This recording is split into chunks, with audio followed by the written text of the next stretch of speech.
And that label of independent contractor versus employee really matters in the United States.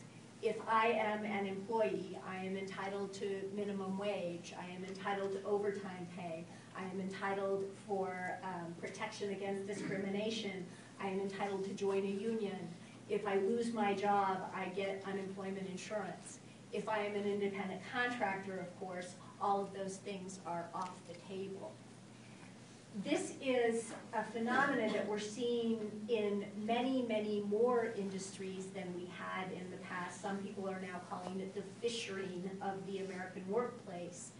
And it's something that we believe all of us should care about. If I am an independent contractor or I am employed by an undercapitalized subcontractor, I will simply not be able to have a middle-class life.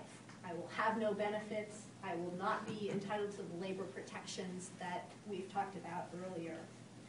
In addition, and this is extremely important at this moment in our nation's history, state and federal government lose billions and billions of tax dollars from employers who misclassify their workers as independent contractors and are not paying any kind of payroll taxes.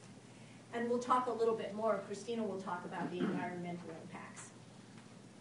NELP was interested in this study in part because of its innovation and in part because port truckers and truck drivers are a group of workers who have been transformed from an employee model to an independent contractor model over a relatively short period of time. We were also interested in taking a look at these drivers in a really systematic way.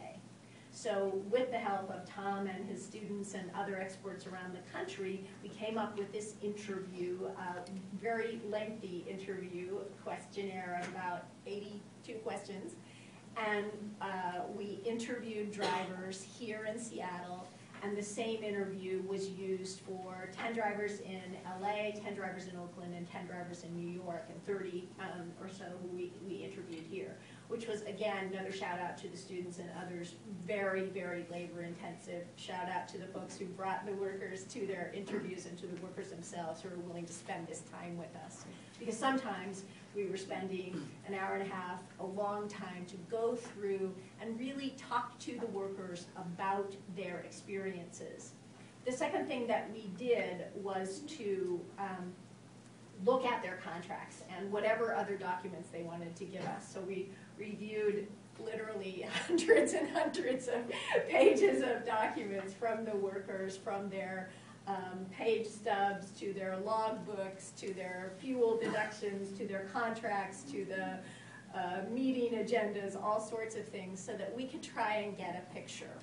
And from the questionnaire, we developed kind of a matrix of questions that we then cataloged so that we could determine whether these workers should be considered employees rather than independent contractors. And for anyone who sort of knows a bit about employment law, the definitions of who is an employee are different under different laws. We used the most stringent definition of who is an employee with the longest list of factors to determine whether you're an employee that we could come up with, and that's the Internal Revenue Services definition. And we did that because our reasoning was if we could determine that these workers should be employees under the IRS definition, they would be employees under every other definition. So the easier, more generous standards to get unemployment insurance or to get workers' comp or to get minimum wage and overtime would necessarily be true. These workers would be employees under those definitions. So our results were, it was inescapable that these workers were misclassified as independent contractors and should be considered employees when we put those 20 factors overlaid over the facts that we got from the workers. And I'm going to just talk a little bit about some of those findings. The companies set the rates that they pay the workers without any kind of negotiation. It was the company who did it. And I'm just going to ask you to think a little bit about, folks who are in business for themselves, who you might have some dealings with in your life, the folks who come and fix your computers at your home or your office, or someone who paints your house, or someone who does electrical work in your home or your office, and contrast that a little bit with what was the experience of these workers. So one of the contracts on the business of the rates said, rates are based solely on what the company may determine. So I don't know about you, but when someone comes to fix my refrigerator, I don't say to them, I'm going to pay you just what I want. They tell me what they're going to charge. That was not the case for these workers. The companies set the other major component of what someone takes home in their pocket each day as well, the amount of work. 2/3 of the contracts that we looked at said that the companies did not guarantee any of the workers any single amount of work. So the workers were required to have their trucks available exclusively to the company at all times, but the company did not say, I'm going to give you a single container. You just sign this document and you're an employee. We asked them because independent businesses are supposed to be entrepreneurs and supposed to be able to figure out ways that they can earn more money. And we asked all of them, how do you think you could earn more money? And most of them just kind of laughed at us. But most of them, just like any other low-wage worker, said, well, maybe I could work more. But that was the only way they could think of to earn more money. They were clearly not folks who had a business plan and a business model.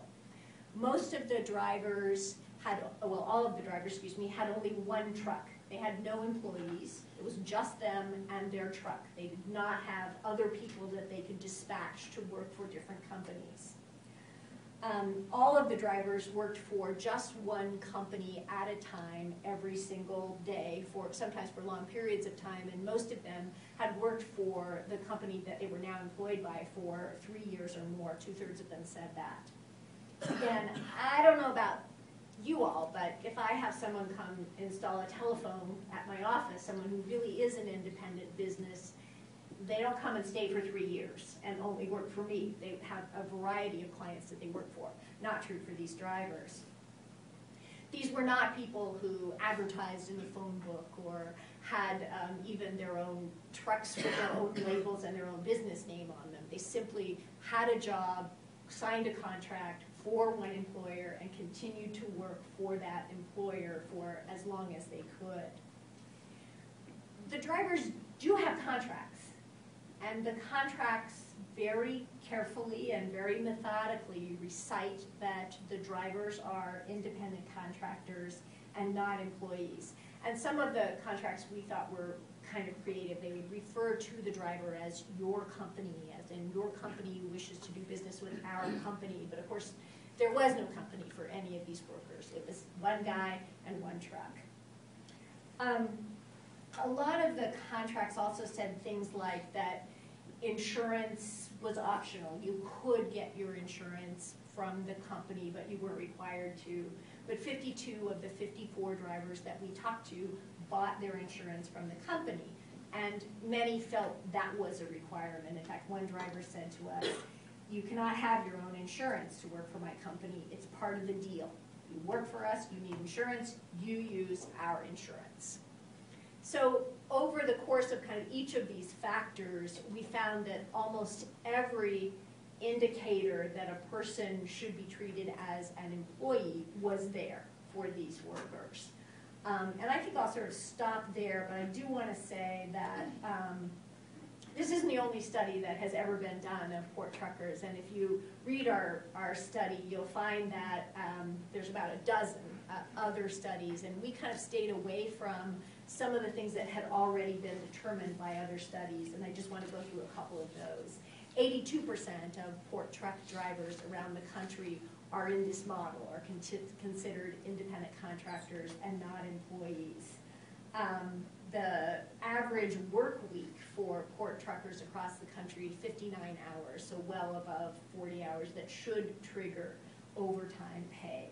The average earning around the country is around 29,000. It looked like here in Seattle it was slightly higher than that, but still fairly low-level, poverty-level wages, which we calculated in many circumstances would mean that people would qualify for Medicaid still.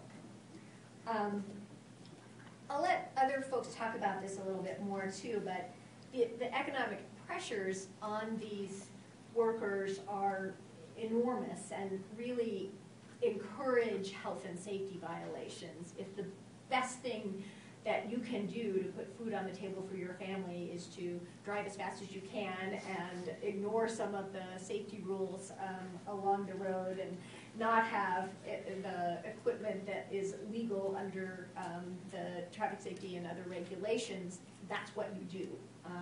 And other folks can talk in a little bit more detail about that.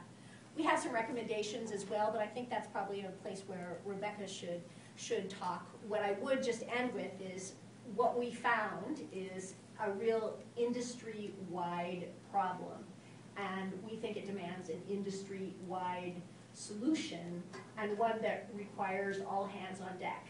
Federal agencies, state agencies, private litigation, all of those tools in a lawyer or policymaker's toolbox. Thank you.